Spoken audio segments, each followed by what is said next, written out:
All right, problem number 2. What mass of octane is completely burned during the heating of 20 liters of aqueous ethylene glycol automobile coolant? So remember, problem number 1 is temperature change, chemical change, or both. Here I have both because I have something being burned, that's a chemical change, and I have coolant being heated up, which is a temperature change. So right off the bat, I know that my starting point is calorimetry, heat lost equals heat gained, and then I would expand that out however I need to solve the problem. Okay, so let's do it. We've got on the heat loss side, they want what mass of octane is burned. So I'm not going to use N delta HM, I would use mass over molar mass delta HM, because that's the mass that I'm looking for right there.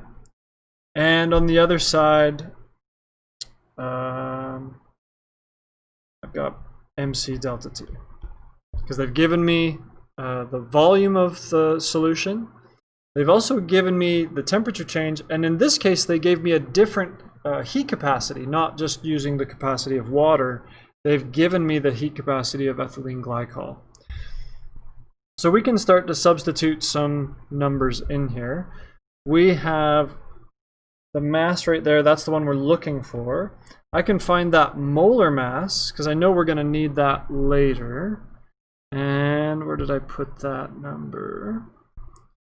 114.26 grams per mole.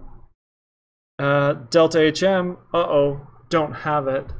So in my head, as soon as you don't have a delta HM, the problem doesn't give it to you. I think, can I use my data booklet? And in this case, no. This is a combustion, so I can't use the number straight from the data booklet. I would have to use Hess's law to get to the numbers I want. To do Hess's law, I need a balanced equation. So I've got to write this out. I'm burning octane. So that's C8H18 plus oxygen produces CO2 and water. And that's going to be, actually I'm going to balance this one with fractions just to remind you of how to do this. So I've got 8 carbons, 8 over here. I've got 18 hydrogens, so I need a 9 here. And that gives me 16 plus 9, so I've got 25 oxygen on the product side. So over here, I'm going to put 25 halves. Remember that half of an oxygen, grab my little, half of an oxygen is just an oxygen atom. So it's just one. So if I have 25 halves, I have 25 O's. So there it is. So now I can do my Hess's law. Delta H is equal to sum N delta F H M of the products minus the sum of the N delta F H M of the reactants. We've got 8 times carbon dioxide, which is negative 393.5. Plus 9 times water. Now remember with water to be careful whether it's water liquid or water gas. This says that octane is being burned, but it doesn't say that it's a closed system. It doesn't say it's in a calorimeter. And if it don't say those things, then we're going to assume that that's water gas. So that means it's negative 241.8. On the opposite side, I have 1 times octane, which is negative 250.1, and 25 halves times 0, which I know I can ignore. It's times 0. So when you do all that out, you get negative 5,074.1 kilojoules. And I hope you're trying these in your calculator just to make sure that you can get these right. Remember, that's a delta H, so I need a delta HM, but in this case it's only 1 mole, so the 3 dots means therefore.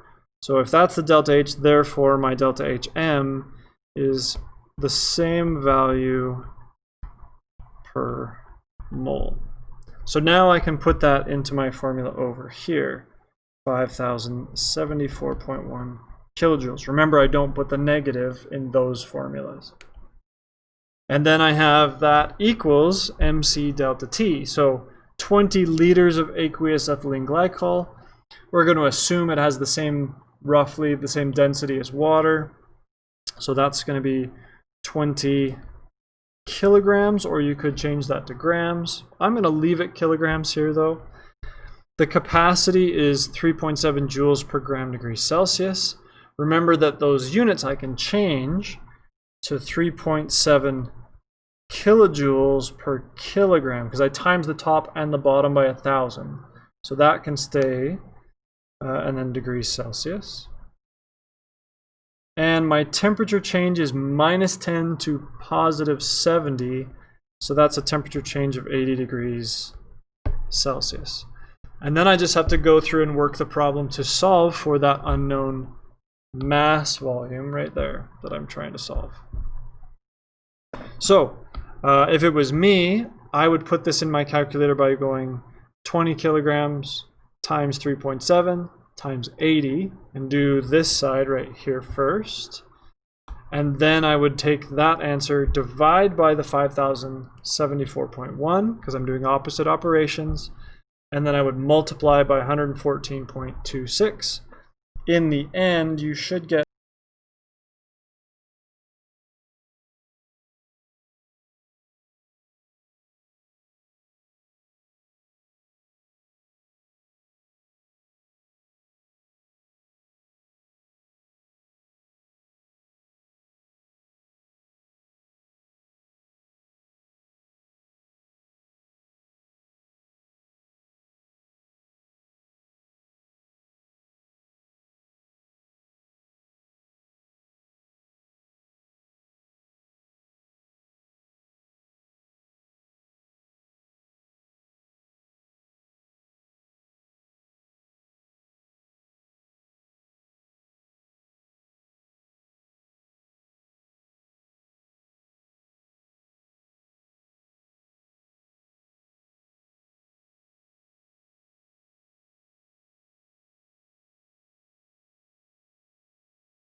Okay, that was messed up. My computer battery died, like in the middle of recording that. So there may be just some jumbled chaos there. Hopefully it's not too bad. Anyway, so you should end up with, I think it's 100, where did I put my paper? I think it's 130, oh yeah, 133 grams, if I'm doing that right. The tricky part here is the significant digits. So even though this feels a little weird, if you look in the question, we've only got 20 liters of the ethylene glycol. So we've only got 2 sig digs. So I'm going to have to change this, even though it feels strange, to 0.13 kilograms, just so that I have my significant digits. So there you go. All of these boil down to all the tools that we've already learned, but remember the questions. Start with, is this temperature change, chemical change, or both? Because then you know whether you're starting with your Q formula, your delta H formula, or a combination of the two. Then you work through, if you need a delta HM value that you don't have, Hess's law is probably the most likely tool to be able to get that. And then in the end, make sure that you use significant digits. And if it's an energy you solve for, this one wasn't an energy, it's a mass, but if it was an energy you solve for, make sure you ask yourself that second question, is this losing heat or gaining heat? And make sure you use the appropriate either positive or negative symbol for the energy. So that's it. Hopefully this makes sense, but if there are pieces that you're struggling with or you don't quite get, don't hesitate to reach out to me, ask questions. If you need me to work through some problems with you, whatever, that's fine. We've got all of next week still to go through things, to look at grades. I'm going to try to be finalized